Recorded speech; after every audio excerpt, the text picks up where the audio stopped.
Banakɔrɔni a yirala k'a fɔ ko dɔnniw ye burukari siterni dɔ kan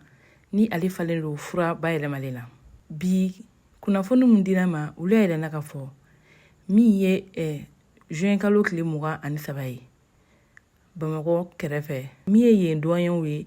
olu ka baara dɔ hukumu kɔnɔna la k'u bolo dara min ye siterni dɔ ye ni ale falen don kosɛbɛ fura la fura minnu bɛ yen nɔ n'u bayɛlɛmalen don ni fura ninnu yɛrɛ tɛ fura jɛlenba ye. Ayiwa a yirala k'a fɔ ko Général Amadu Konate n'a ka cɛdenw olu ka sɛgɛsɛgɛli dɔw de senfɛ olu taara bɔ ni siterni kan.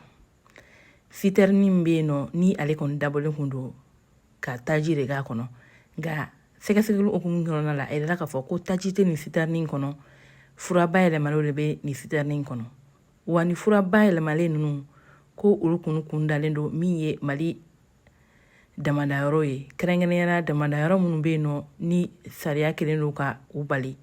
ni an b'a fɔ o ma nanzarakan na les sites d'orpaillage illégaux. A fura dɔw bɛ yen nɔ olu ye fura ye fura minnu bɛ yen nɔ ni an b'a fɔ les aphrodisiaques illicites n'o ye maaya jɛlanw ye wa u yamaruyalen fana tɛ k'u feere. Ayiwa min ye Général Amadu Konate ale n'a ka cɛdenw ko olu kɔni ka nin baara in hukumu kɔnɔna la u taara bɔ siterni in dagayɔrɔ fana la. Wa a yirala k'a fɔ ko siterni 5 de kɔni fana kun bɛ yen nɔ minnu fana furalen don furaw la. Ayiwa a yirala k'a fɔ sɛgɛsɛgɛliw hukumu kɔnɔna la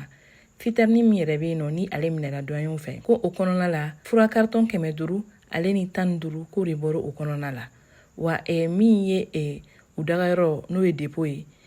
carton minnu yera o la ko bɛ taa carton 450 ani kɔ kɔnɔna nka an bɛ wagati min na ko bi sɛgɛsɛgɛliw bɛ sen na kɔnteliw fana bɛ sen na ka se ka dɔn carton hakɛ min minɛla